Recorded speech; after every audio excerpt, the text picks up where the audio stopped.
we, the Negro people down here have gotten completely fed up. And you know what they're gonna do tonight? They don't care. They not gonna fight down here no more. You know where they going? They after the white people. Now they after the white people. They gonna congregate. They gonna caravan out in Inglewood, Playa Del Rey, and everywhere else the white man's supposed to stay. They gonna do the white man in tonight. And I'm gonna wait. No.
Anarchy, the breakdown of law and order, a chaotic reign of terror, mob rule and rioting, the collapse of government authority. These phrases ring strange in the ears of Americans, and for good reason. Through the years, America has stood as the world symbol for law and order. Our government is responsive to the will of the people.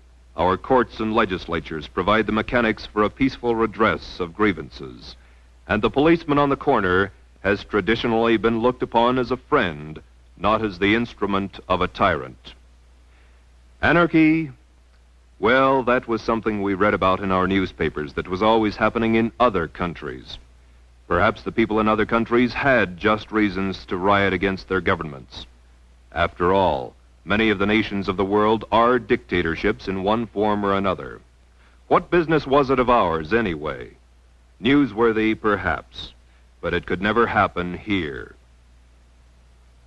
Then, in the summer of 1964, widespread rioting and looting suddenly broke out in Harlem, in Rochester, in Newark, in Jersey City, in Philadelphia, Cleveland, and Chicago, all within a few days of each other. It was as though an unseen hand had given the signal. Then, on August 18th, 1965, guns replaced nightsticks in the hands of law enforcement officers as the Watts area of Los Angeles literally burst into a cauldron of insurrection.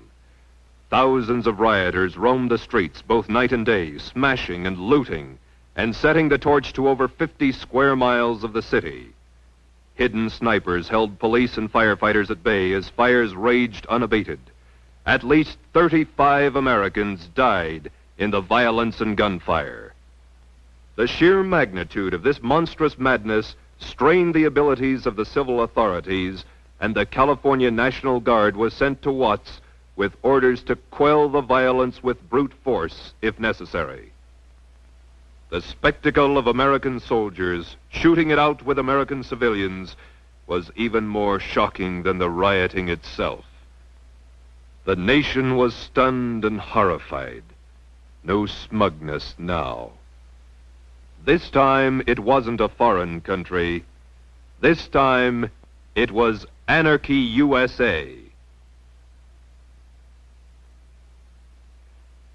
The degree of communist influence in these riots has been subject of much discussion and controversy. For a solution to this controversy, let's review the events of recent years, both at home and abroad, in light of the communists' own plans for world conquest. The communists disdain to conceal their views and aims. They openly declare that their ends can only be attained by the forcible overthrow of all existing social conditions. The most powerful enemy can be conquered only by exerting the utmost effort and by thoroughly, carefully, attentively, and skillfully taking advantage of even the smallest rift, of every antagonism of interest among the various groups or types within the various countries. Divide the people. Split them into quarreling factions, fighting among themselves rather than their common enemy.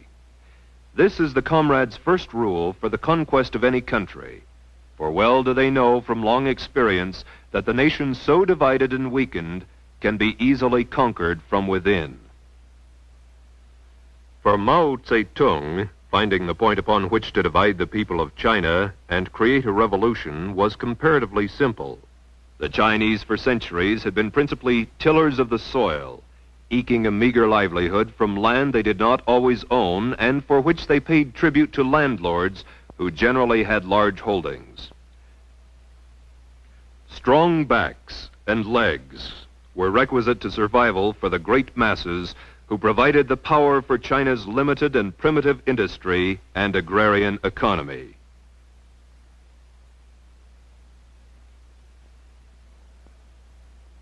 A new regime promised reforms, but the communists were not interested in reform. They were dedicated to revolution. Because of the dissension and sabotage created by the insurrectionists and the reticence of some of the landlords and merchants to change the established traditions, the reforms were slow in coming. And so the rich and well-to-do were inclined to stay rich and well-to-do, and the lot of the poor fared only slightly better. And a minority of the Chinese peasants accepted the idea so subtly planted and avidly nurtured by the communist leaders. The so-called enemy of the people had been identified. It was the landlord. He was the cause of the misery and injustice. And so the point of division for the Chinese people was established. In Cuba, a land accustomed to crisis in government and the decrees of dictators, Fulgencio Batista headed a regime that was the least tyrannical Cuba had known for several decades. Rising levels of education, culture, industry, and commerce were enabling the people to enjoy the highest standards of living in all Latin and South America. Corruption in government there was, but no more than was to be found in many cities in the United States.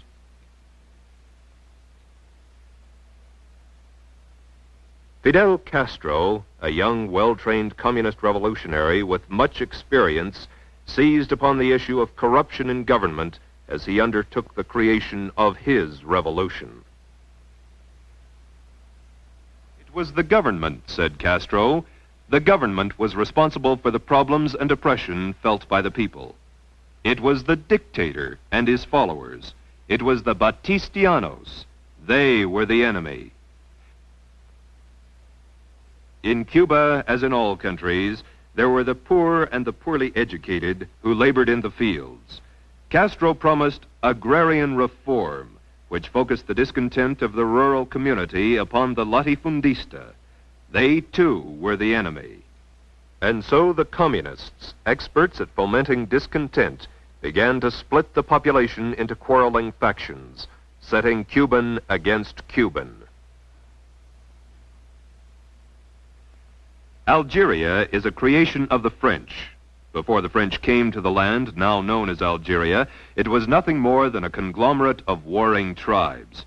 Their constant fighting among themselves for the best pasture land each spring and the best barley land each autumn kept the native population of the area at about 1,500,000 for 14 centuries.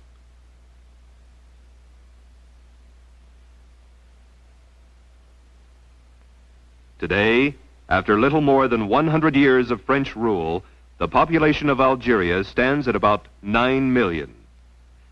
Under French dominion, the Algerian nation grew and prospered. The two cultures of Islam and Christianity were working together to create a good life. In the early 1930s, the dissident voice of the communist was heard among the people. At first it whispered, "The Algerian nation is not France, cannot be France, and does not wish to be France. Independence is the natural right of all peoples." As the seeds of disunity began to germinate, the dissident voice was heard more loudly to proclaim, Islam is my religion, Arabic is my language, Algeria is my fatherland. And so, too, in Algeria, were the issues that were to divide the people clearly defined. It was to be Muslim against Christian, Arab against European, Algeria against France. The enemy was personified as the Colon.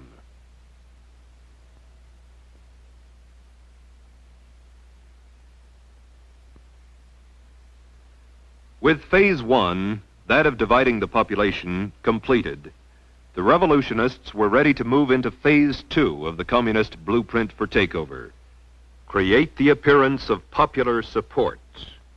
In every country now part of the Red Slave Empire, the actual number of Communist Party members at the time of takeover has been less than 1% of the total population. As Lenin phrased it, communism must be built with non-communist hands. By cleverly beguiling thousands of well-intentioned people into unwittingly supporting the revolutionary program, the dedicated 1% can trick the 99% into surrendering their birthright. This they do by hiding the true communist objectives behind appealing slogans and pretended humanitarian goals. As Stalin explained, the revolutionary accepts reform in order to use it as a cover for his illegal work. In China, the propaganda mills were active in championing Mao's agrarian reform. The propagandists portrayed in vivid detail the hardships and injustices of the Chinese peasant. The communists popularized the slogan, "Land to the tiller." Mao Zedong exclaimed, "We are not striving for the social and political communism of Russia. Rather, we prefer to think of what we are doing as something Lincoln fought for in the Civil War, the liberation of slaves." In the United States, those books which praised Mao Zedong as non-communist and an agrarian reformer were advocated reading, and some even became book club selections. It was later revealed that many of the pro-communist books and articles were written and reviewed in this country by communists. The American people, unaware of the treachery, were conditioned to accept the enslavement of China's millions.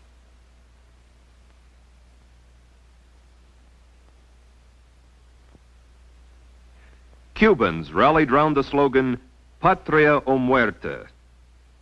But perhaps the most widely used slogan was the one later to be used in Haiti and Venezuela, and still later in English in the United States.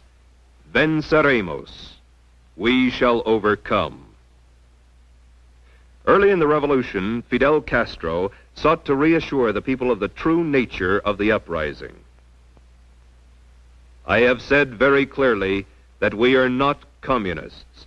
Our revolution is a humanistic one. The press of the world sang praises of Fidel Castro. Many eulogized him as the savior of Cuba. In the United States, Castro was referred to as the Robin Hood of the Sierra Maestra, that he pursued the same policy of taking from the rich and giving to the poor. The nation's press was quick to report, "This is not a communist revolution in any sense of the word, and there are no communists in position of control.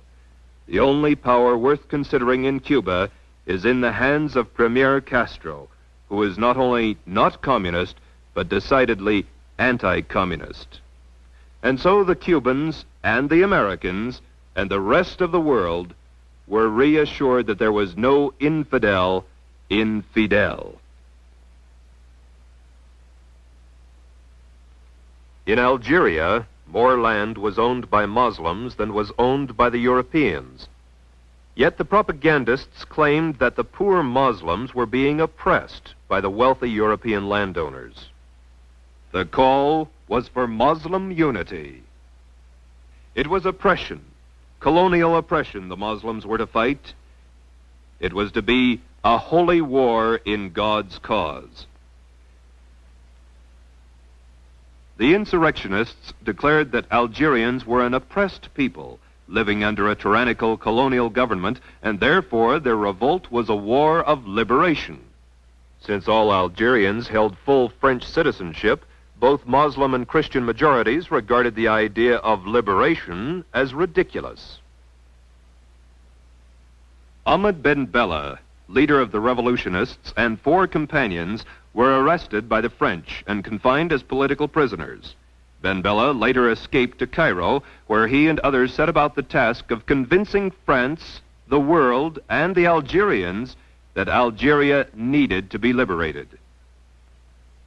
Then started a systematic reign of terror designed to intimidate the Muslims into going along with the liberation movement. This book was published by the French army in an attempt to alert the free peoples of the world as to the true methods employed by the communist-led insurrectionists. The atrocities shown here were perpetrated upon the Muslims by Ben Bella's rebels parading under the banner of the National Liberation Front, or FLN.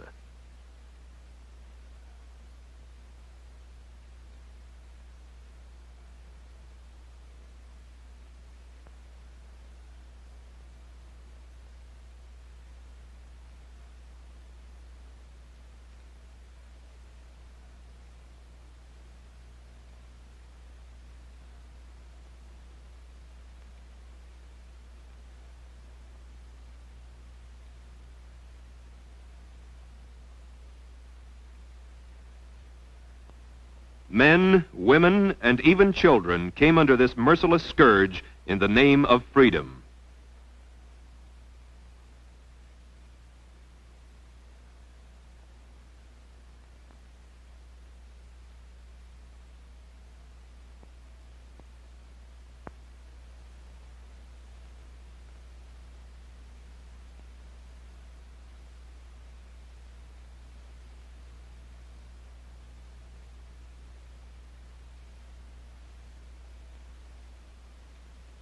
We would never have brought these documents to the notice of public opinion had the torturers not chosen to depict themselves as victims, had the criminals not been transmuted into accusers.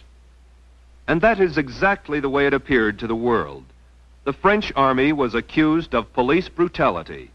The godless revolutionaries were depicted as liberators. The insurrection was described as a popular and spontaneous uprising of the people. So effective was the programming of this big lie that some of the world's leading citizens were led to give aid and comfort to the enemy that plans to conquer the world. I am today introducing a resolution which I believe outlines the best hopes for peace and settlement in Algeria. It urges in brief that the President and the Secretary of State be strongly encouraged to place the influence of the United States behind efforts either through the North Atlantic Treaty Organization or through the good offices of the Prime Minister of Tunisia, Sultan of Morocco, to establish the basis for a settlement of an independent personality of Algeria, interdependent with France and the neighboring nations. I believe this to be of vital importance to us. This photo was taken October 15, 1962 in Washington, D.C. and carried the following caption: Premier Ahmed Ben Bella of Algeria and President Kennedy stand as Ben Bella receives full military honors shortly after his arrival today for talks with the chief executive. Ben Bella is expected to thank Kennedy for having called for Algerian independence as far back as 1957. After receiving full military honors at the White House, Ben Bella visited fellow revolutionary Fidel Castro before returning to Algeria. In April of 1964, Americans read in their newspaper, "Far more important facts are that Premier Ben Bella, though very much a dictator, is not a communist." 1 month later, in May of 1964, Ben Bella was awarded the Lenin Peace Prize in Moscow. 2 months later, in July 1964, Communist Ben Bella declared, "We solemnly reply here that our socialism stems from Islam. We repeat before world opinion that we are not communists." After the communists have found some issue or point of difference upon which they can divide the people, get them fighting among themselves rather than their common enemy, the next step is to create the appearance of popular support for the communists' war of national liberation. They have been devastatingly successful thus far. Yet in one country after another, there have been alert, informed individuals who saw the signs, recognized the patterns of conquest, and raised their voices to warn the people. Against just such a contingency, the communists developed the third phase of their blueprint for world domination: neutralize the opposition. We can and must write in a language which sows among the masses hate, revulsion, and scorn toward those who disagree with us. A Communist Party directive issued in 1943 reads, Members and front organizations must continually embarrass, discredit, and degrade our critics. When obstructionists become too irritating, label them as fascist or Nazi or anti-Semitic. Constantly associate those who oppose us with those names which already have a bad smell. The association will, after enough repetition, become fact in the public mind. In China, the formula worked well. The word landlord became almost an invective. Those who worked for the government were looked upon as grafters. The government under Chiang Kai-shek was reviled as an enemy of the people, a fascist tool of the ruling class. Those who refused to support the agrarian reformers were subject to surprise visits from roving guerrilla bands. The pattern was the same in Cuba. Those who were less than enthusiastic about Castro's reform were effectively branded as Batista followers. The man who spoke up against the revolt was labeled as a counter-revolutionary. Algerians who saw through the fraud and endeavored to warn the nation or their neighbors were vilified as extremists, colonialists, racists, fascists. Torture, death, and the fear of torture and death were also most effective weapons against those who might resist the tyrannical takeover. The number of atrocities committed in the name of freedom upon the Muslim people averaged nearly 20 per day for every day of every month for 7 years.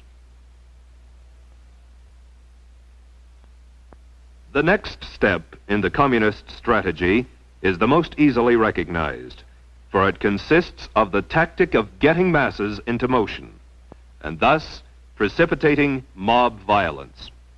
Master psychologists that they are, the communists know that once the masses are in the streets, it's not too difficult to convert an orderly demonstration into a full-scale riot.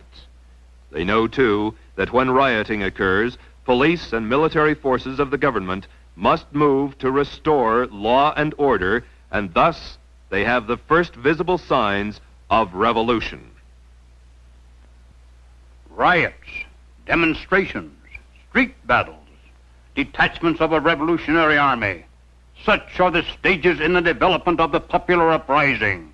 The official constitution and program of the Communist Party stated in 1921, The Communist Party will educate and organize the working masses for mass strikes and mass demonstrations. It is through struggles that the working masses are prepared for the final conflict for power. As these strikes grow in number and intensity, they acquire political character through unavoidable collision and open combat with the capitalistic state. Mass action culminates in insurrection and civil war. In 1964, a communist document taken from the Viet Cong stated, Get the people out into the streets. Quarrels should be provoked. Youth groups are to be armed with knives and clubs, allegedly to protect themselves in a manufactured tension. In China, as in all countries, the communist appeal was aimed primarily at students, young, idealistic intellectuals, most of whom came from wealthy families who could afford to send them to school. It was from this group that the young communist recruits came who later provided the leadership and backbone for the armed conflict to follow.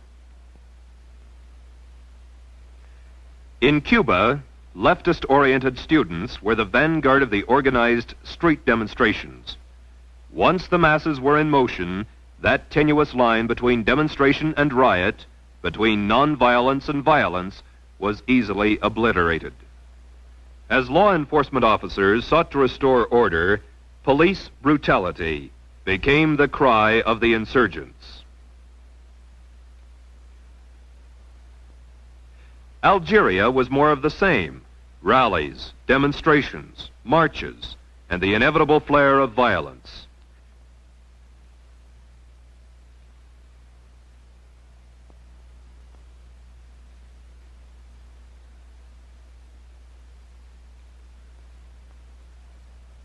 The invariable charges of police brutality were hurled as efforts were made to maintain law and order.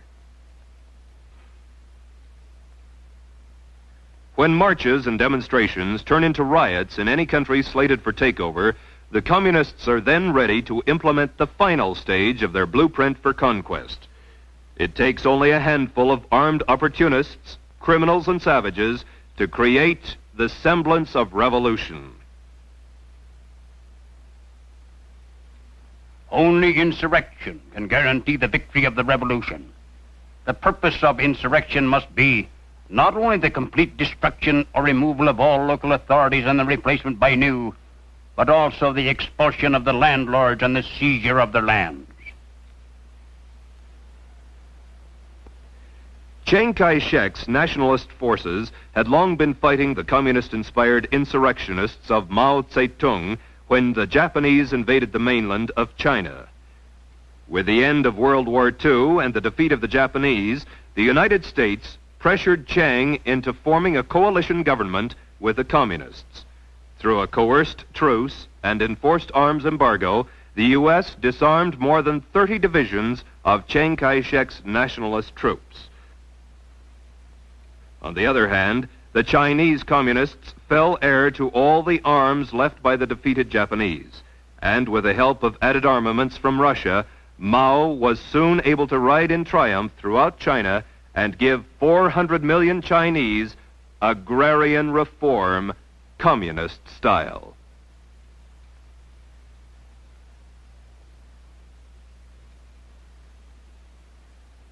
When it was time for the shooting to begin in Cuba, Fidel Castro received millions of dollars in cash and vast amounts of arms and ammunition from the Soviet Union and communist groups throughout the Western Hemisphere. At the crucial time in Castro's bid for power, the United States State Department declared an arms embargo against Batista's government, refusing to deliver even the arms that had already been paid for and were awaiting shipment. Yet, on the other hand, revolutionary sympathizers were delivering men, arms, and ammunition to Castro daily from the United States. And so the Abraham Lincoln of Cuba and the Robin Hood of the Sierra Maestra rode triumphantly into Havana, was wined and dined in the United States, was hugged before the United Nations, received the Lenin Peace Prize, and finally admitted in a speech given December 2nd, 1961, to all the world, Soy marxista-leninista y seré marxista-leninista hasta el último día de mi vida. I am a Marxist-Leninist and will be until the day I die. In Algeria, Ben Bella's rebels were fighting their war of liberation with guns and ammunition sent to them through Tunisia and Morocco by the communist bloc countries. And just as the revolution was coming to a head, a slight change in the overall strategy was instituted. In 1958, France's President Charles de Gaulle came to Algeria, declaring with outstretched arms, I have understood you. I declare that from this day forward, France considers that in the whole of Algeria there is only one category of inhabitants, that there are only Frenchmen in the full sense. De Gaulle called for the people to vote on the question of independence for Algeria, and the majority voted to remain French citizens, an integral part of France. De Gaulle said, 3.5 million men and women have cast their votes of confidence. This is a fact that commits France and Algeria to each other for all time. 2 years later, in 1960, the same French president, Charles de Gaulle, was heard to ridicule the Frenchization of the Algerians and to talk of an Algerian Algeria. It didn't take the leaders of the Army of Liberation long to change the talk of an Algerian Algeria into slogans demanding a Muslim Algeria.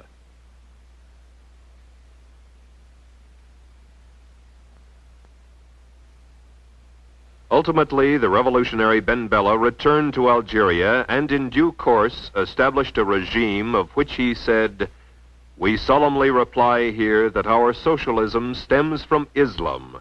We repeat before world opinion that we are not communists." And so it has been, with but minor variations in one country after another. Divide the people. Create the appearance of popular support. Neutralize the opposition. Precipitate mob violence. Create the semblance of a revolution.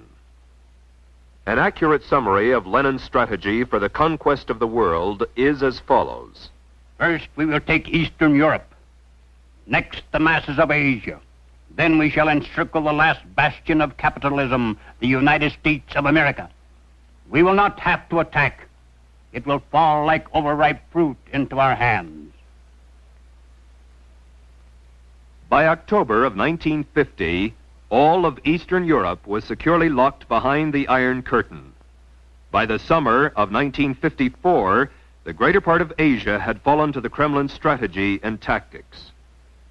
And each year, more nations lose their sovereignty to Marxist intrigues or degenerate into Soviet satellites, as communism hastens to complete the encirclement of the last bastion of capitalism. And what of the United States? How goes the battle in the land of the free and the home of the brave?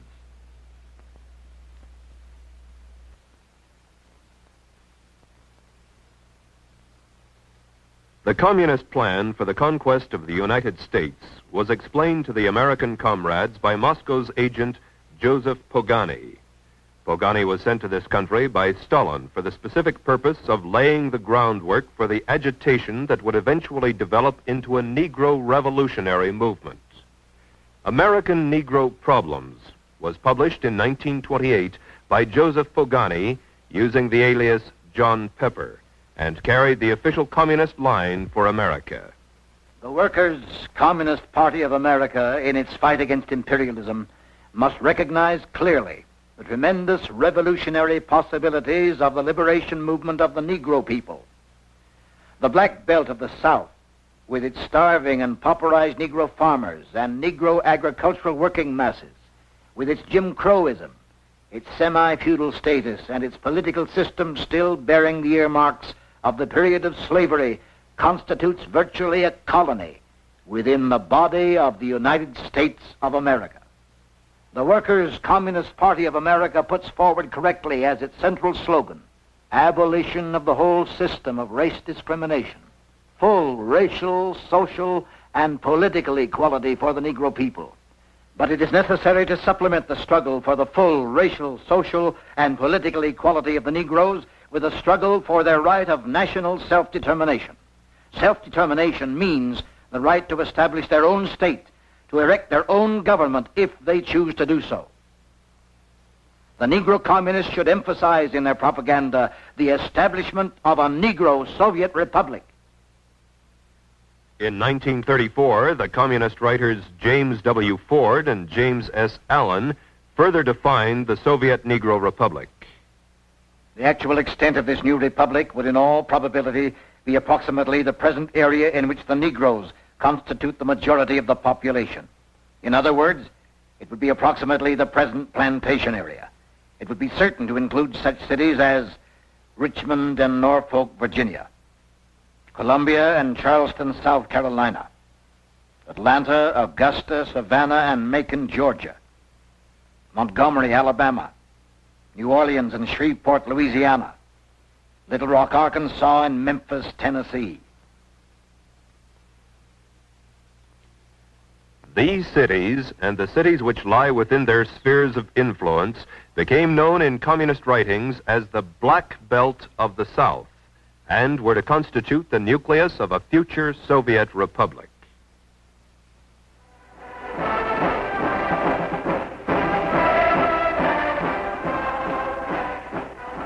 At the National Convention of the American Communist Party, held in New York City in June of 1940, James Ford, the Communist Party candidate for the Vice Presidency of the United States, said, "For the Negro in the South, my people, the Negro people of America, have in the Communist Party their best defender, the unfailing champion of their cause. I accept its nomination for Vice President of the United States."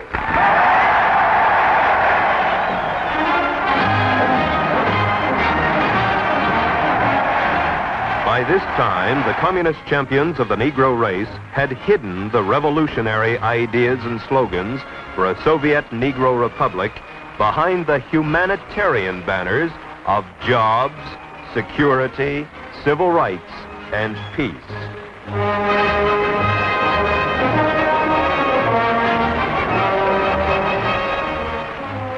These humanistic issues were to provide the friction necessary to divide the American people and lay the groundwork for revolution.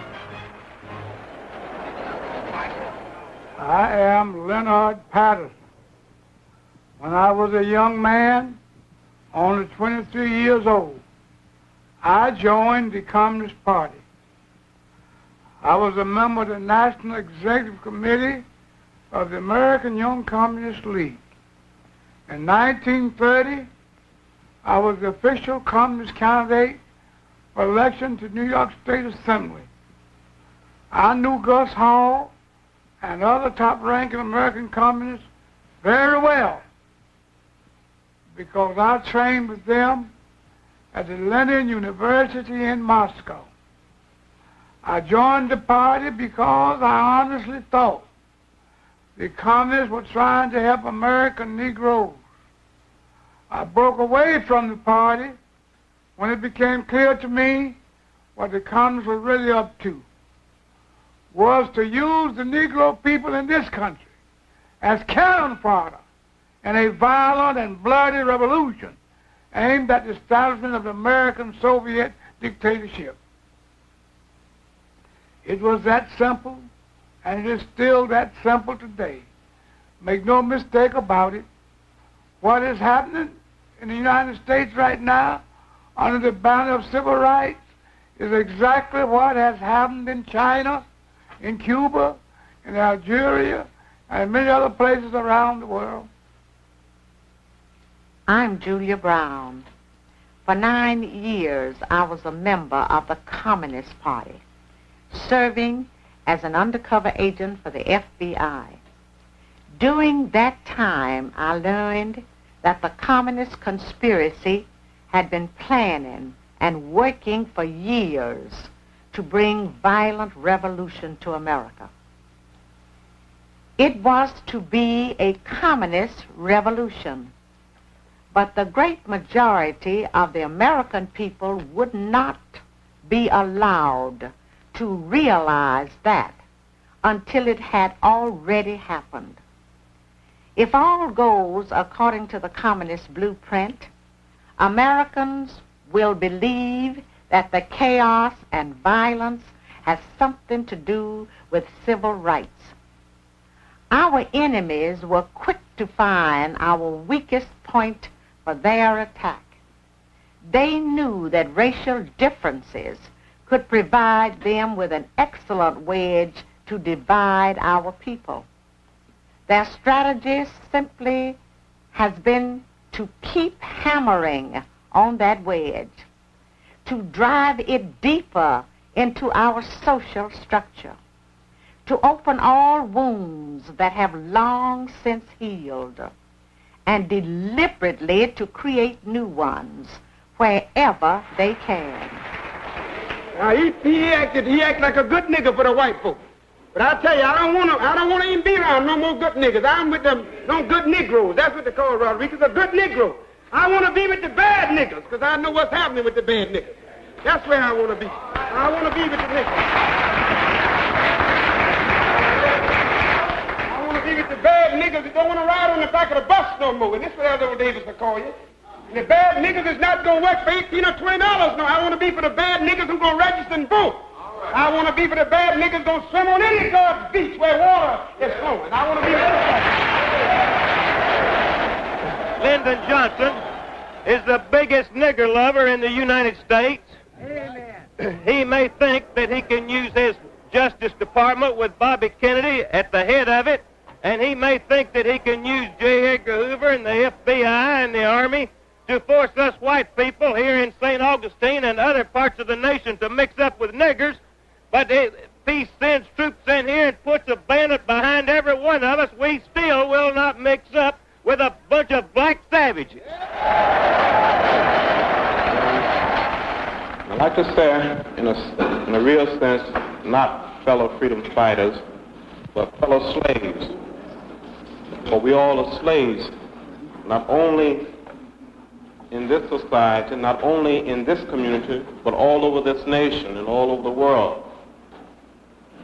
What you're doing here is very significant and it's very important. When you follow up your friends and acquaintances and ask them if they want to help put this fight over to save this country from the onslaught of integration. You know the system is they want to throw white children and colored children into the melting pot of integration, throughout of which will come a conglomerated, mulatto, mongrel class of people. Both races will be destroyed in such a movement. I, for one, under God, will die before I'll yield 1 inch to that kind of a movement in America.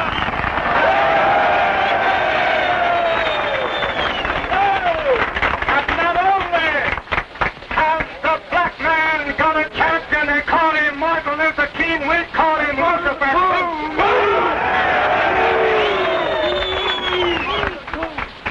If God has some champions of the white man, and you can name Connie Lynch as one of them. Today, tomorrow, and forever. Amen. And if this nigger thinks he can stir the niggers up, I'll also inform him that the white man can be stirred up to defend what is rightfully.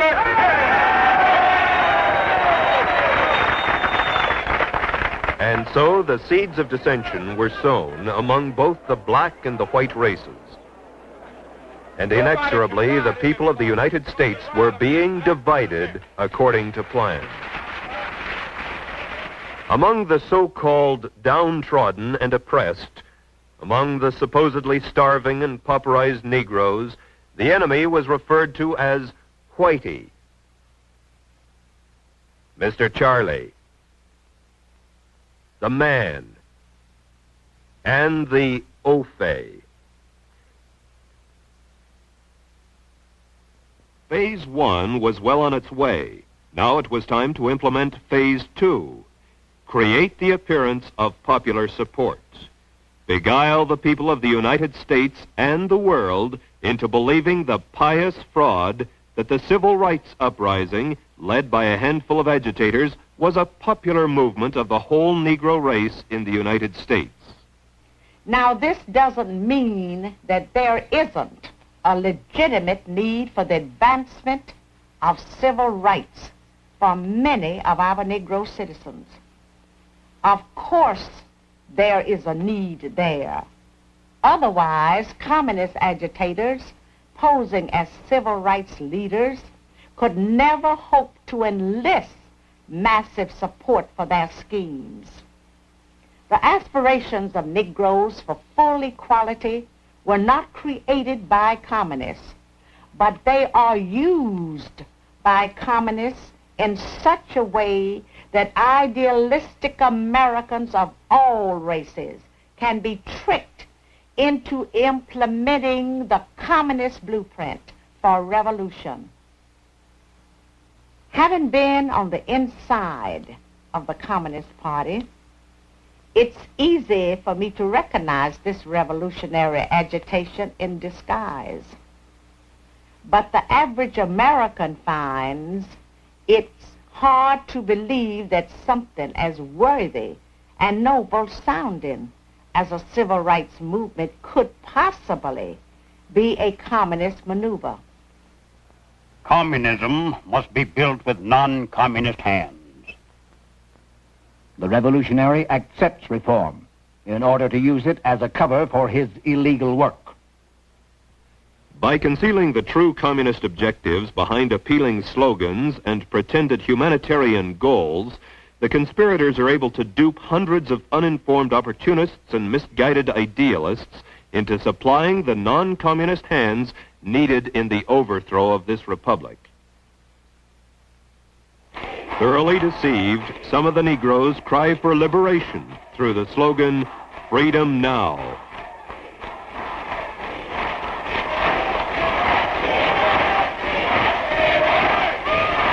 The Democratic slogan, "One man, one vote," has gained wide acceptance.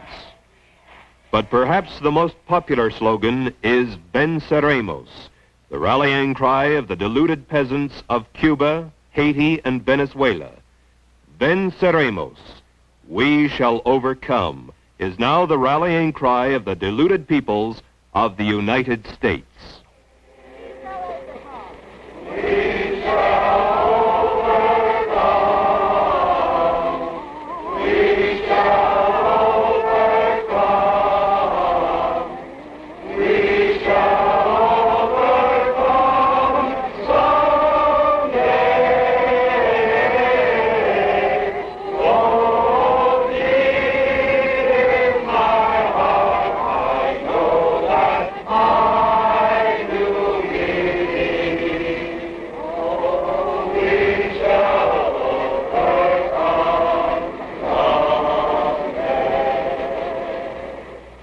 When I was studying communist tactics and strategy in Moscow, my instructors emphasized the importance of using honest grievances and popular slogans as a smokescreen to cover up the true nature of the revolution. We were taught how to use propaganda and arouse the emotion of the masses. We learned how to set one group against the other and to make them hate each other. We learned the necessity of having martyrs, and we were even told how to create our own martyrs if they did not automatically result from the atmosphere of hatred. We were taught the importance of getting large masses of people into the street for marches and demonstrations. And finally, we were instructed in ways to take off riots and make them spread and to keep them going. When I returned to the United States, I was immediately given practical training. I participated in so-called nonviolent demonstrations that were deliberately calculated to irritate white people into violence against us. I personally was in charge of organizing a march on Washington to dramatize the Scottsboro Boys case. In New York, about 1935, a Negro boy was reported killed by the owner of a store while in the act of stealing some merchandise. Communist Party headquarters decided to make a march out of the boy. So we went right to work, putting out handbills and holding open air meetings. In less than a half hour after we started, there was a race riot at 125th Street, complete with smashing windows of white storekeepers, looting, and all the rest. I'm not speaking of things I read about. These are things I personally participated in.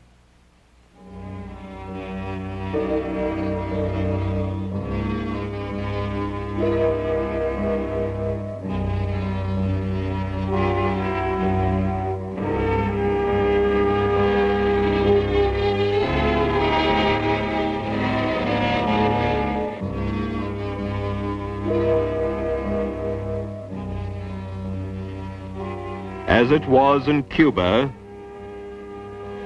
so it was in Algeria.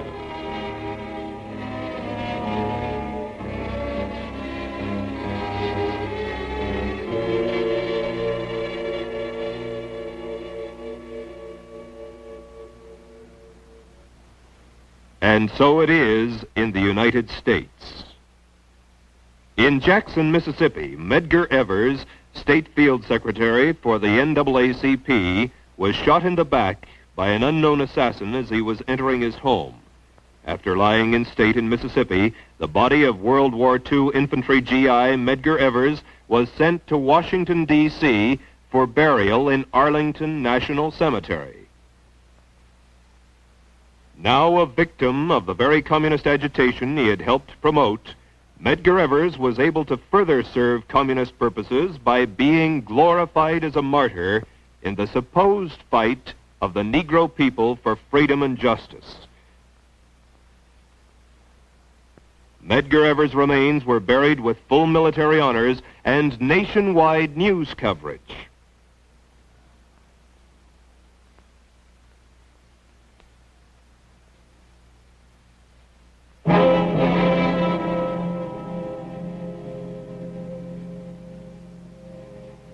As it was in Cuba,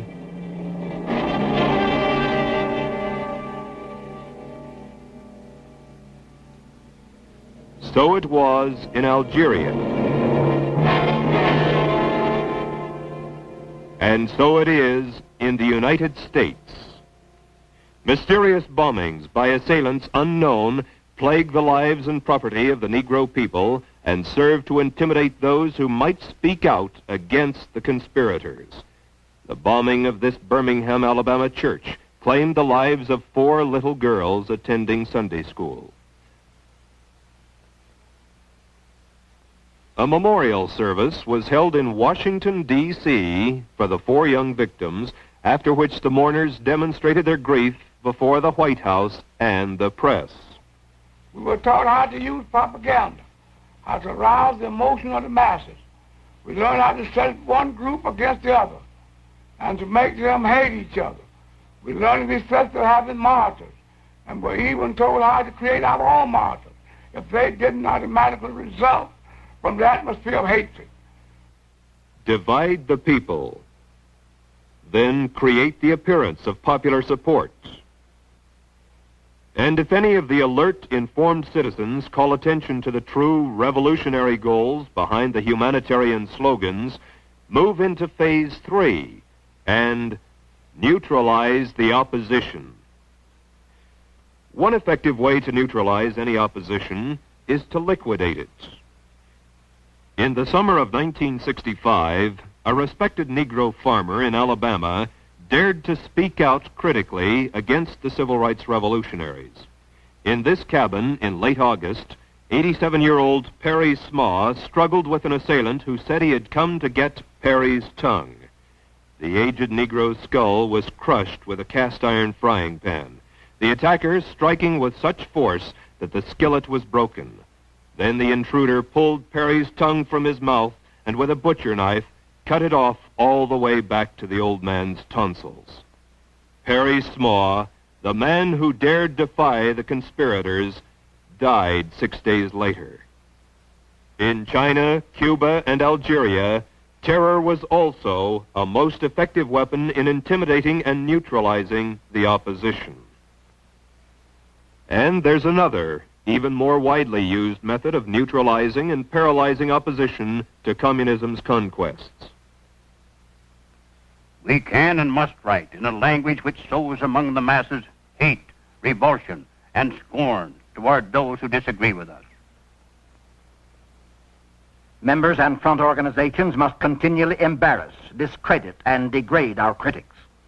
When obstructionists become too irritating, label them as fascist or Nazi or anti-Semitic.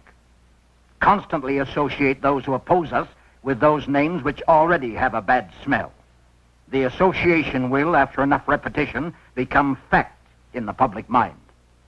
By duping the American public into turning a deaf ear to the voices of warning because the topics were controversial or because the patriots themselves had been ridiculed as extremists, racists, fright peddlers, the conspirators were ready to move one step closer to their hidden goals by precipitating mob violence.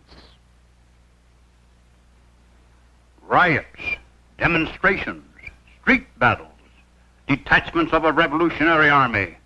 Such are the stages in the development of the popular uprising. The Communist Party will educate and organize the working masses for mass strikes and mass demonstrations. It is through struggles that the working masses are prepared for the final conflict for power.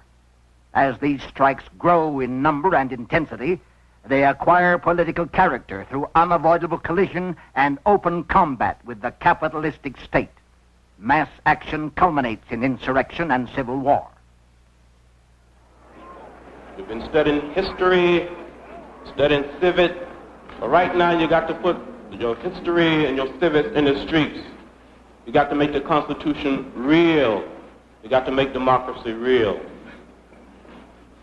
Since 1960, since February the 1st, 1960, more than 50,000 of your fellow students have been arrested and jailed, beaten, faced police doors and water hoses.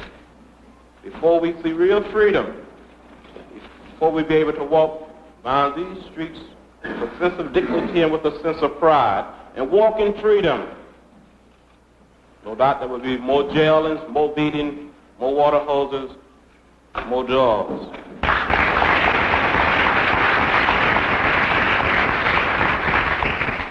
The other thing is this: we are determined that this city will not celebrate its quadricentennial as a segregated city. If that celebration takes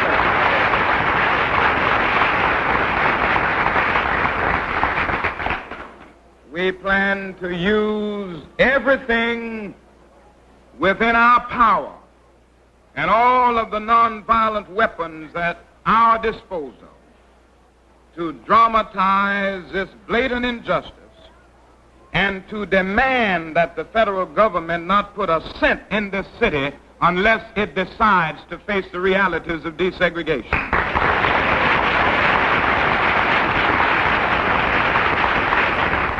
Right time, when Martin Luther King said march, we're going to have our marching shoes.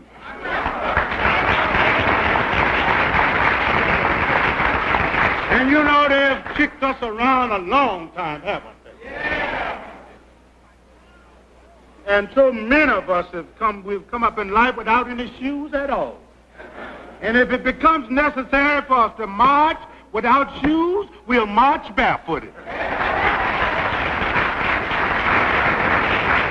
I don't like the way you're clapping tonight. Are you ready to march?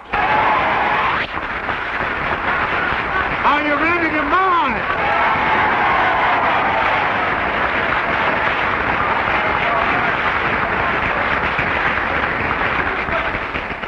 Then we are not afraid of dogs. Are we, children? So many of us, we were raised up with dogs. And we have had to live the life of dogs right here in the United States of America.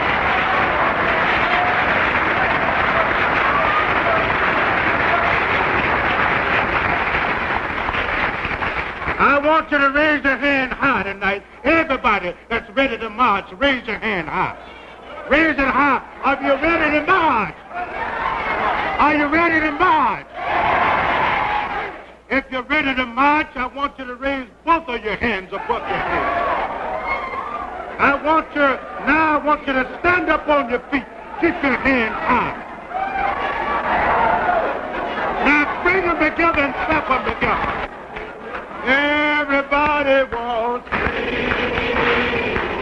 Everybody wants freedom. Everybody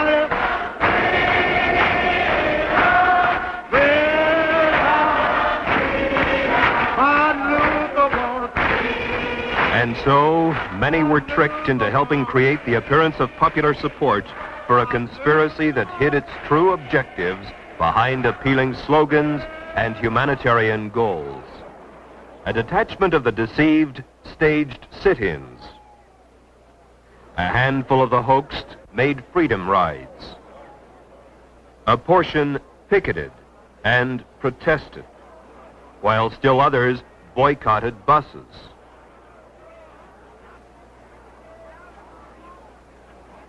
And then more of the deluded mobs marched and demonstrated. As it was in Cuba, where the leaders of the humanistic revolution marched with arms locked in camaraderie, so it is in the United States, where the leaders of the freedom movement march with arms locked in brotherhood. As it was in Cuba, where the comrades marched arm in arm to shouts of Venceremos, so it is in the United States, where the brothers march to the strains of We Shall Overcome. We shall overcome. We shall overcome someday.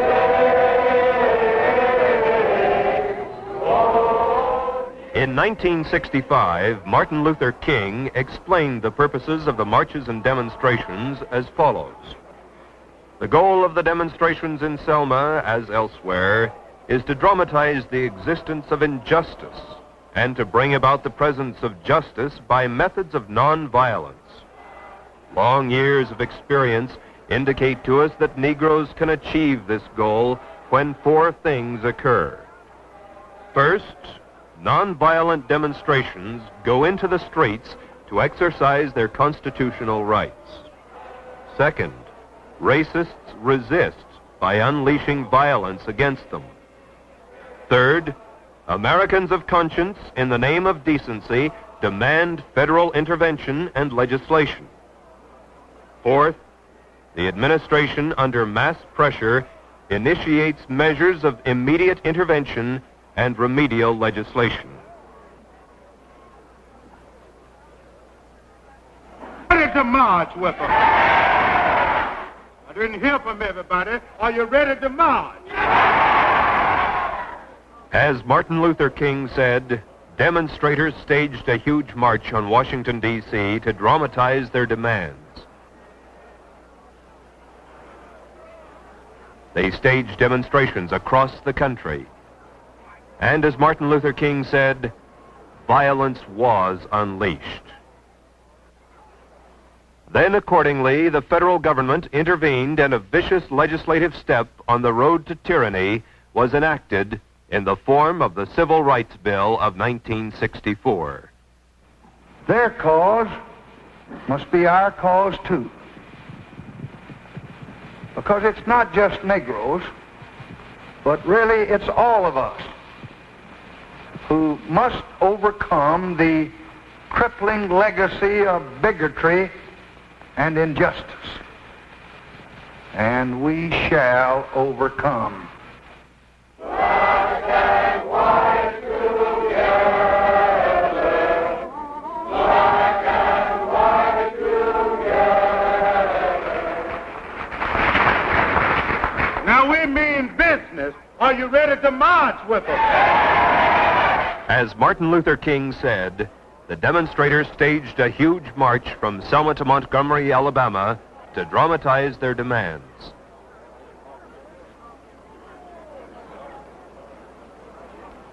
They staged demonstrations across the country. And as Martin Luther King had said, violence was unleashed against them. Then, accordingly, the federal government intervened, and still another vicious legislative step toward tyranny was enacted in the form of the Voting Rights Bill of 1965. And these enemies, too, poverty, disease, and ignorance, we shall overcome. Truth shall make us free. Truth shall make us free.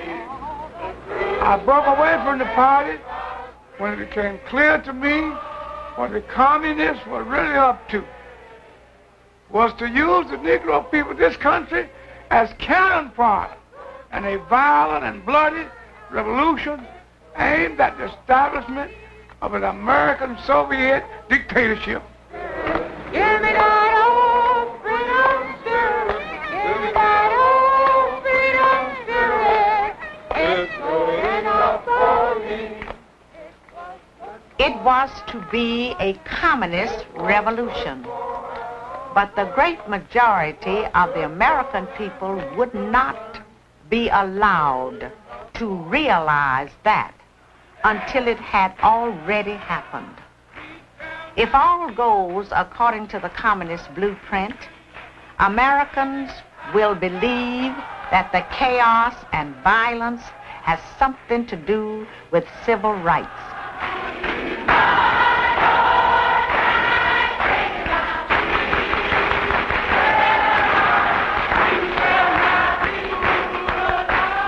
Make no mistake about it.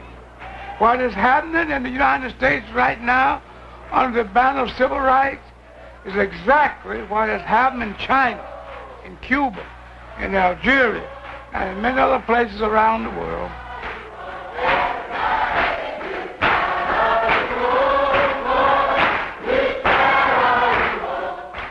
The goal of the international communist conspiracy is world domination. They have thus far been highly successful in accomplishing the step-by-step objectives necessary for reaching that goal. In the United States, the communist plans call for two revolutions at once. A revolution of a supposedly oppressed proletariat or working class against a capitalistic system that is supposed to breed wage slavery, unemployment, poverty, crises, and war. The second revolution is a revolt of the supposedly poor and oppressed Negroes of the Black Belt against the supposed lynching, segregation, social ostracism, and exploitation of the white man. Currently, what the communists call their Negro Revolutionary Movement, now masquerading behind the humanitarian banners of civil rights, is contributing tremendous momentum to the communist plans to take over the United States. Divide the people. Get them fighting among themselves rather than their common enemy. Create the appearance of popular support through a favorable press and the use of terror, intimidation, and the creation of martyrs. Make the world believe the revolution is a popular one, particularly among those being liberated.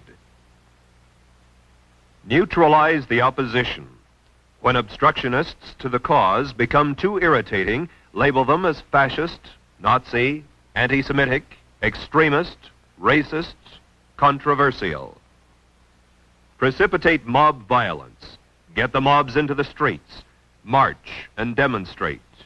As the demonstrations grow in number and intensity, they will acquire political character through the desired collision and open combat with the forces of law and order. Since mass action culminates in insurrection and civil war, what of the fifth principle of the communist strategy? Create the semblance of revolution.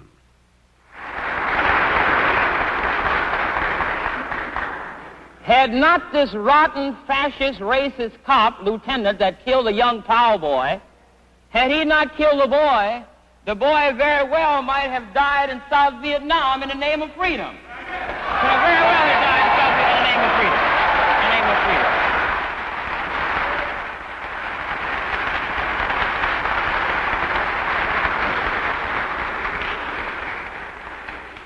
I was also asked to tell you not to get your passion so high, not to get too worked up. However, I think many of us are going to have to choose where we're going to die at. Where are we going to die at?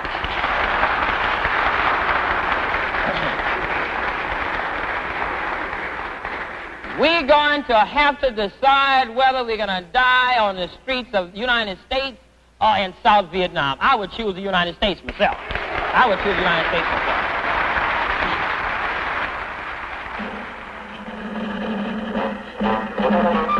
From Havana, Cuba, free territory of the Americas, Radio Free Dixie invites you to listen to the free voice of the South.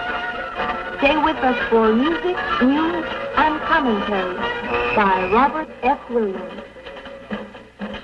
Robert F. Williams, a fugitive wanted by the state of North Carolina and the Justice Department, broadcasts weekly revolutionary messages beamed into the United States from Cuba. We shall take the torch of freedom and justice into the streets of America, and we shall set the last great stronghold of Yankee imperialism ablaze with our battle cry of freedom. Freedom now or death. For our people... In the monthly newsletter published in Cuba and sent into the United States through Canada, the revolutionist Williams tells the Negroes of this nation, we must be willing to suffer jail. We must be willing to suffer death. We must be willing to kill for freedom. There are Gestapo policemen on every street corner. It's just like Mississippi, and I predict things are going to grow worse. In fact, I think policemen are going to be dead before this situation is over. During the summers of 1964 and 1965, the demonstrations became riots, finally culminating in the worst race riot in this nation's history in the Watts district of Los Angeles. Across the United States, law enforcement officers were dead, and Negroes did die in the streets, and the situation was far from over. 7 days after the rioting broke out in Watts, a new newspaper started publication, the voice of all the oppressed and exploited. Calling for the workers of the world to unite, this new voice of the people declared that all the people of the U.S. who oppose U.S. imperialism wish to thank the Communist Party of China and the Chinese people for their pledge of support for the people of Los Angeles in their struggle against U.S. imperialism. In keeping with communist principles and expectations, the atmosphere of hatred generated in the Watts riot resulted in 32 martyrs for the cause of liberation. In their memory, we pledge to destroy U.S. imperialism. In 1928, and again in 1934, and still again in 1965, we hear, the Negro people constitute a nation in the Black Belt of the South.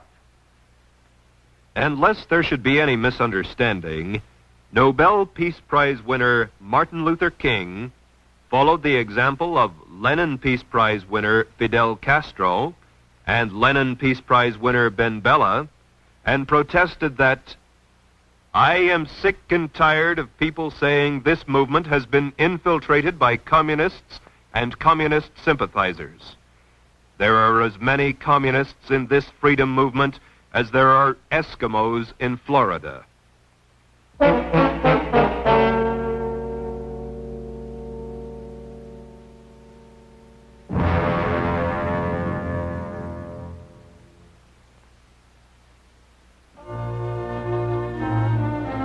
In the past hour, we have offered only a brief survey of the material that's available to support the charge that the civil rights movement, as we know it today, is simply part of a worldwide movement organized and directed by communists to enslave all mankind.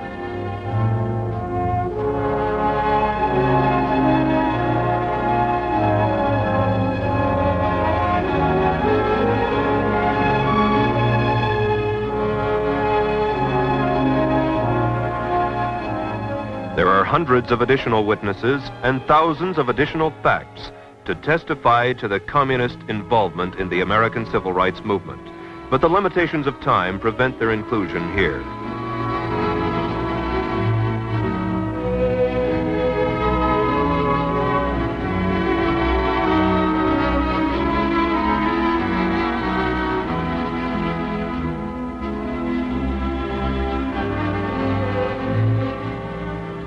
We urge you to continue your studies of these unpleasant truths and gain a more complete understanding of the conspirators' plans to subjugate the United States.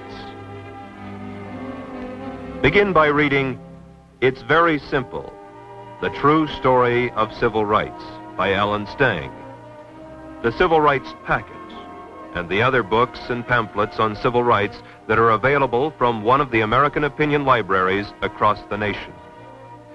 We also urge you to resolve first that you will not fall victim to the communist plot to set race against race, American against American. And second, that you will now join with other patriots in a positive program and concerted action to save for our children and their children this once glorious country and humane civilization which we ourselves inherited.